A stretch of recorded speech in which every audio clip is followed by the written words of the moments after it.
I'm Masher Willenborg, and my topic is Napoleon. What was the coup d'état of 1799?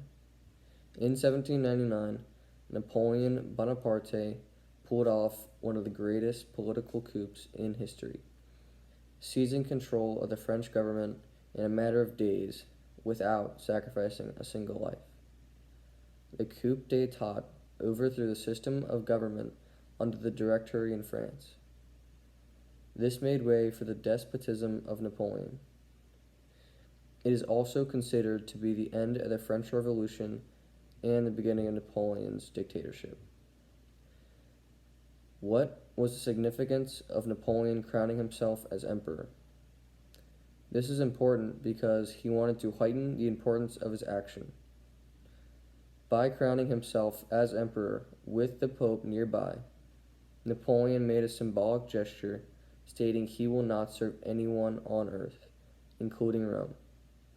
This was very important because it showed his strength to reassure his allies and to put an end to any potential uprisings or anarchy by proclaiming himself the highest authority in France. Why was the Battle of Trafalgar important? In one of the most decisive naval battles in history, a British fleet under the Admiral Lord Nelson defeated a combined French and Spanish fleet at the Battle of Trafalgar, fought off the coast of Spain.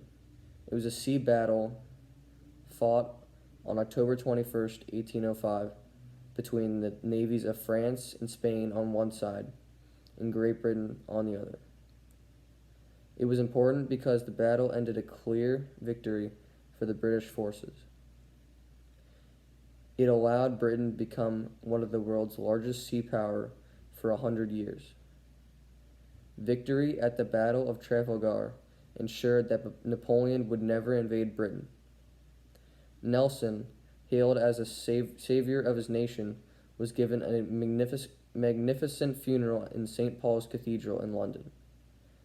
A column was erected to his memory in the newly named Trafalgar Square, and numerous streets were renamed in his honor.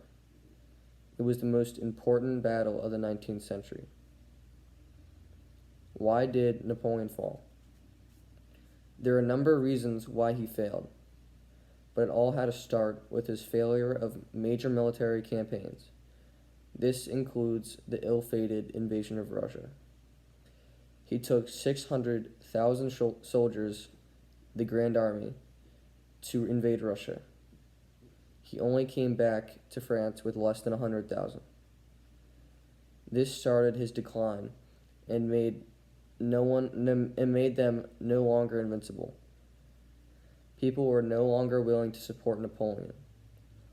They were tired of war, and they didn't have many soldiers left. After this disastrous French invasion of Russia in 1812, Napoleon stepped down the throne 2 years later and was exiled to the island of Elba. He briefly returned to power in his 100-day campaign. What was the Congress of Vienna? The Congress of Vienna was an assembly in 1814 to 1815 that reorganized Europe after the Napoleonic Wars. It began 5 months after Napoleon's first abdication and ended in June 15, shortly before the final defeat of Napoleon. The settlement was one of the most comprehensive treaties that Europe has ever seen. All major European powers attended this and was dominated by Prussia, Russia, Britain, Austria, and France.